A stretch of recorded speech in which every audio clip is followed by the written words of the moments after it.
राधे राधे दोस्तों, हमारे चैनल में आपका स्वागत है। जीवन की 80% समस्याओं का उपाय हम आज आपके लिए लेकर आए हैं, जिसे आप मात्र रसोई की कुछ चीज़ों पर ध्यान रखकर अपने जीवन की 80% समस्याओं का समाधान कर सकते हैं। वह कैसे, तो इस वीडियो में लास्ट तक आप बने रहिए और हम आपको बताएंगे कि आपको किन किन उपायों को करना है जिससे आपके घर में सुख समृद्धि एवं धन की वर्षा होगी और माता लक्ष्मी की कृपा से आपके जीवन में धन की वर्षा होगी। तो चलिए वीडियो में लास्ट तक बने रहिए और जानते हैं कि वो कौन कौन से उपाय हैं जो मात्र हमें कहीं लेने जाने की ज़रूरत नहीं है और मात्र आप किचन की कुछ ही चीज़ों से आप ये उपाय कर सकते हैं। तो चलिए बात करते हैं कि पहले रसोई घर से। तो आप शास्त्रों के अनुसार ले लीजिए या आप ग्रंथों के अनुसार ले लीजिए या खुद का हमारा आजमाया हुआ ये नुस्खा है जो हम आपके साथ शेयर कर रहे हैं। हम वही बातें आपको बताते हैं जो हम खुद आजमाते हैं या हमारे बुजुर्ग हमें बताते हैं या हम जो जानते हैं वही हम आपको बताते हैं। तो दोस्तों वीडियो में लास्ट तक जरूर बने रहिए। तो पहला होता है किचन से। तो किचन में हमें हमेशा सात्विक भोजन बनाना चाहिए, क्योंकि सात्विक भोजन यदि हम जैसा खाएंगे वैसा ही हमें हमारे जीवन में प्रभाव पड़ेगा।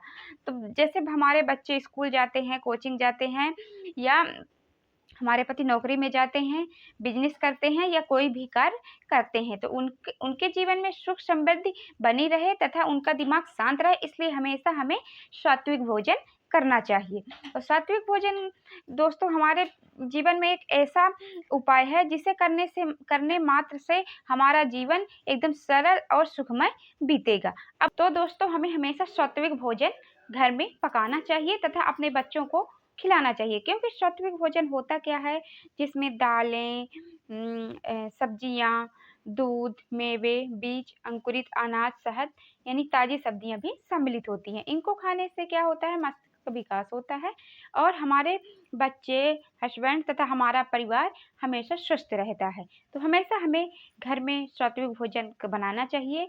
और सात्विक भोजन दोस्तों ऐसा होना चाहिए कि हमारे लोगों का हमेशा विकास हो। वो यदि अच्छा खाएंगे तो अच्छा ही सोचेंगे, सोचने की शक्ति उनकी बढ़ेगी और वो अच्छा ही सोच पाएंगे। तो अब बात करते हैं हमारे सात्विक भोजन में ये सारी चीज़ें आ गई हैं, आप जान रहे हैं, तो यही आप बनाइए और अपने बच्चों को खिलाइए, क्योंकि यही खाएंगे तो जब अच्छा खाएंगे तो अच्छा ही उनका दिमाग का विकास होगा और वो अच्छा ही कुछ कर पाएंगे। तो अब बात करते हैं तामसिक भोजन की। तो तामसिक भोजन क्या होता है कि तामसिक भोजन वह भोजन होता है जो शरीर को एक बोझ बना देता है।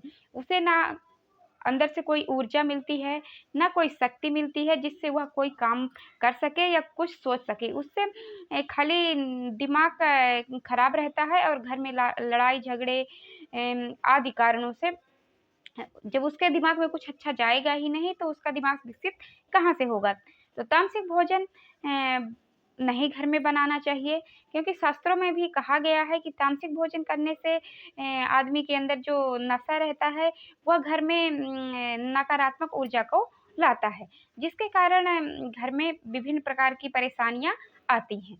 तो जहाँ तक हो सके तो सात्विक भोजन ही करें, क्योंकि सात्विक भोजन से ही हमें ऊर्जा और शक्ति मिलती है। वास्तु के हिसाब से भी और शास्त्र के हिसाब से भी शास्त्र हमारा यही कहता है कि हमें हमेशा सात्विक भोजन भी ही करना चाहिए। तो तामसिक भोजन हमें कभी भी नहीं करना चाहिए। और तामसिक भोजन वह भोजन होता है, हम आपको बता देते हैं डिटेल में। तामसिक भोजन से शरीर को शक्ति नहीं मिलती है। यह भोजन सुस्ती और आलस्य को बढ़ावा देता है। यह भोजन दिमाग को धुंधला करता है और नकारात्मकता अपने अंदर लाता है। इससे क्या होता है कि मारपीट, जैसे लड़ाई झगड़े, घर में तनाव का वातावरण, ये सब घर में आता है। तो तामसिक भोजन में क्या होता है कि तामसिक भोजन में आता है जैसे मांस, मछली, शराब, नशीले पदार्थ, बचा हुआ भोजन। जैसे कि हम बासी खाना रख देते हैं या अपने बच्चों या अपने घर के बड़ों को खिलाते हैं या हम खुद खाते हैं। यदि आप ऐसा करते हैं तो इससे आपके शरीर का विकास नहीं होता बल्कि नकारात्मकता आती है। तो ज़्यादा से ज़्यादा आप ये करें कि कम से कम जितना आपको ज़रूरत हो उतना ही आहार बनाएं और ज़्यादा सा खाना नहीं बनाएं कि जिससे बच जाए और आपको बासी खाना पड़े, क्योंकि जब बासी खाना खाएंगी तो आपके अंदर ऊर्जा कम होगी। यदि गरम-गरम या ताज़ा खाना खाएंगी उससे आपको शक्ति मिलेगी, तो आपको सोचने समझने की शक्ति मिलेगी। इससे कारण आप ज़्यादा से ज़्यादा खाना मत बनाइए। और हमेशा आप याद रखिए कि जब भी आप खाना बनाती हैं उससे पहले रोटी हमेशा गाय के लिए निकालनी चाहिए, क्योंकि गाय में 33 करोड़ देवी देवताओं का निवास होता है। तो कहते हैं ना कि बूंद-बूंद से घड़ा भरता है। तो यदि आप थोड़ी-सी मतलब खाना बनाते समय एक रोटी यदि गाय के लिए भी आप निकालते हैं, तो गाय को देते हैं, तो यदि आप धीरे-धीरे करके गाय को यदि एक रोटी नियमित रूप से देना शुरू कर देंगे, तो आप 33 करोड़ देवी-देवताओं को खुश कर रहे हैं। यह उपाय आप ज़रूर करिए और हमेशा ध्यान रखिए कि आपके घर में सात्विक ही भोजन बने, तामसिक भोजन ना बने। तो दोस्तों, आपको हमारा वीडियो और हमारी जानकारी अच्छी लगी होगी, तो ऐसी ही जानकारी भरी वीडियो देखने के लिए हमारे चैनल को सब्सक्राइब और वीडियो को एक लाइक ज़रूर करिएगा। मिलती हूँ एक और नई जानकारी भरी वीडियो के साथ, तब तक के लिए राधे राधे दोस्तों।